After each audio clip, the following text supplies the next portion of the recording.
For years, I wondered, why are they allowing these people to come in at levels like this? It was incredible. And I said two reasons. They're either really stupid, and I don't believe they're stupid, because anybody that can cheat in elections like they cheat is not stupid. Or, in the alternative, they have bad motives or they hate our country. And I used to think they hate our country. But lately I've seen where they're trying to sign these people up to vote. And they have to stop. They cannot let illegal immigrants vote in this upcoming election.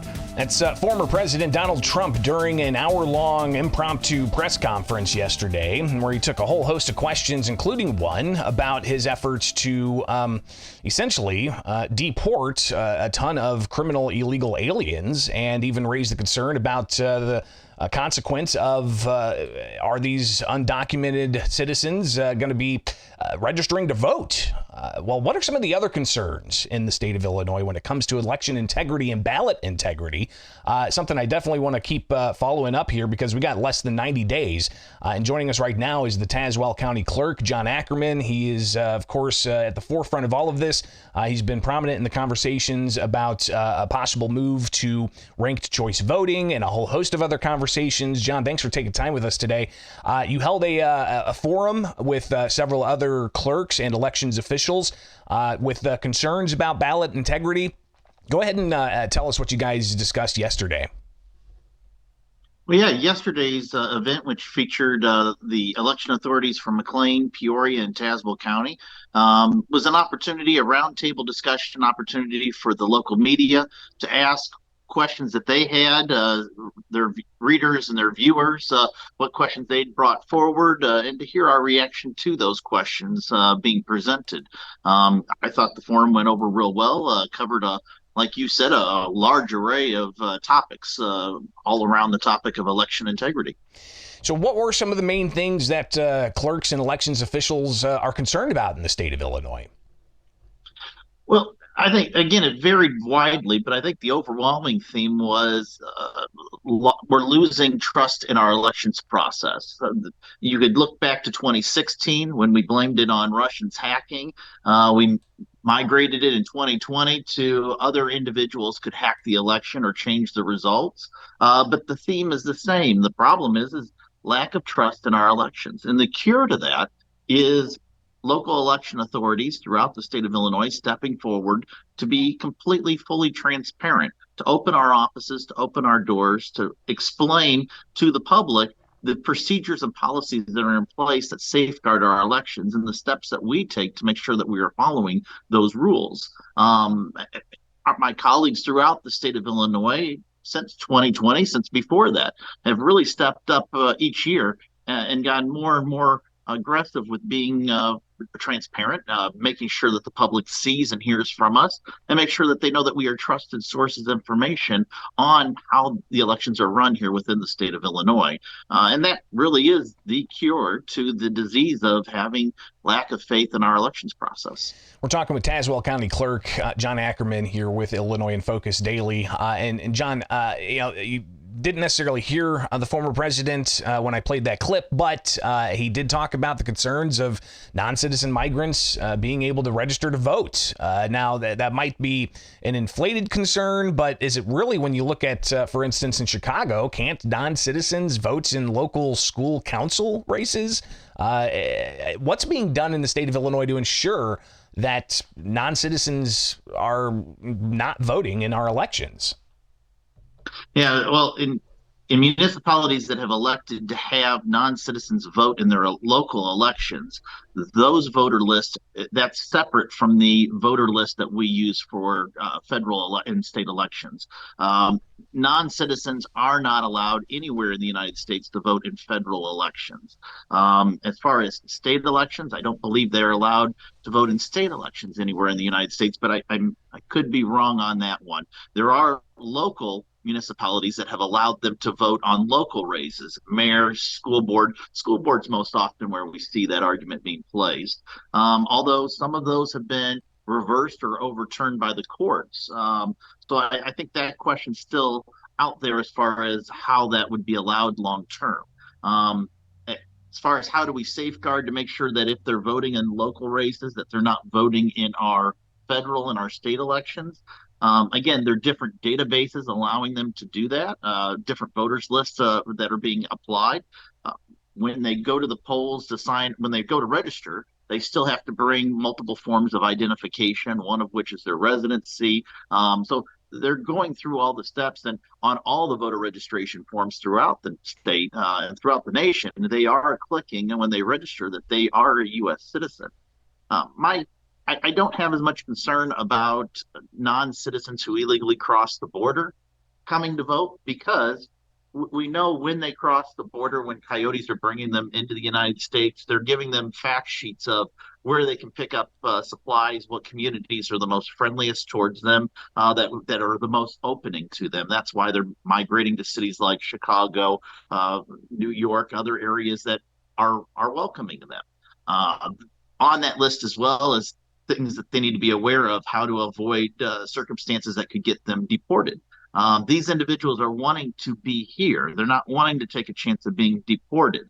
So the idea that some political party is going to get electors to vote for them for one election for their own personal benefit, what benefit is it to the illegal that's crossed the border?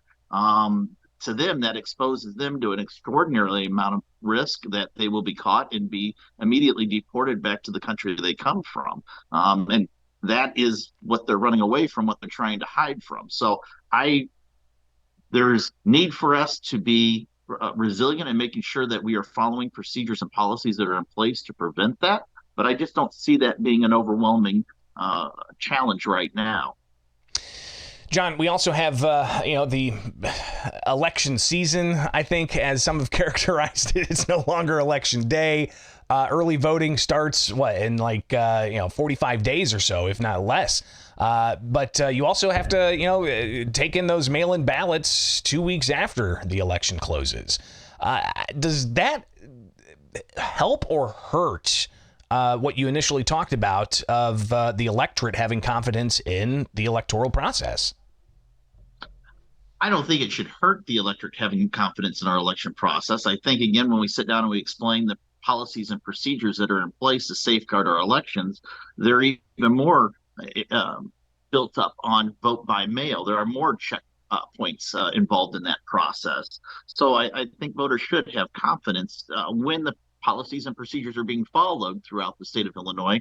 We do have the necessary safeguards in place to make sure that this is being done correctly. My overwhelming concern right now with vote by mail is not on us as election authorities. I am confident my colleagues throughout the state of Illinois, we are going to do everything that is necessary to successfully manage the increasing volume of vote by mail.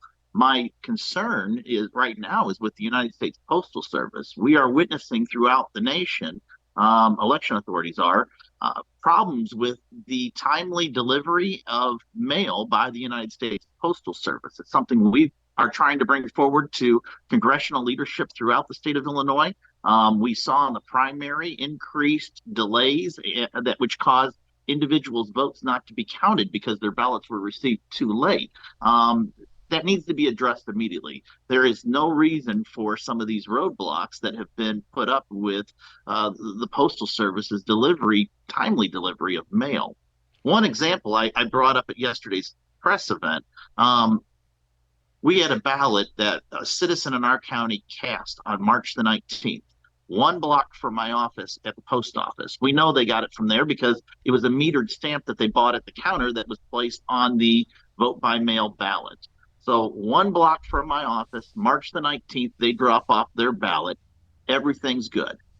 That ballot was delivered to our office on June the 20th. 1 block away is all they had to move it, and they still could not get it to us in a timely fashion. The excuse was it got lost in transit as it left our county and went to a regional distribution facility. There's no need for that to have happened. That ballot should have been kept by the local post office and delivered directly to us. So my concern is with the post office, with recent changes to the distribution of mail that has caused for time delays. I really hope that that's something our congressional leadership addresses and fixes before we get to the November election. Talking with John Ackerman. He is the Tazewell County Clerk. One final question here about that mail-in ballot process. Of course, the practice of ballot harvesting in Illinois. I believe that when somebody delivers ballots to the clerk directly, there's a process, but you have to check and make sure the signature matches the signature of whoever signed it over. That doesn't happen, though, when somebody goes and physically turns in ballots to the post office. Is that a loophole here that's concerning? Well, your question is both accurate and inaccurate a bit. Let me correct it here real quick. They still have to sign the ballot, and we still go through checking that signature to verify that the individual who submitted the ballot is the accurate one. The step that's missing is, you're right, they have to, if somebody else is delivering your ballot to the election authority, they have to fill out the affidavit. They don't have to do that if the post office is delivering it to us, or if they're utilizing a drop box. So there is a little bit of a loophole there, but as far as the security of the ballot itself, the voter still has to sign the ballot that they are casting. So there is, again, that safeguard in place there. Gotcha. All right. Well, I greatly appreciate you taking the time with us this morning with Illinois in Focus Daily, and we'll definitely have to stay in touch as we get closer to the election, but also even after the election because of the ongoing conversation about ranked choice voting. So John Ackerman, Tazewell County Clerk and Recorder of Deeds, greatly appreciate you being here with Illinois in Focus Daily. Thank you. All right, stay tuned. We've got more here, and be sure to like, subscribe, hit that notification bell each and every weekday morning, and you can stay up to date with what's going on in Illinois, the land of Lincoln, and live interviews, analysis, deep dives into all of this and more. It is Illinois in Focus Daily.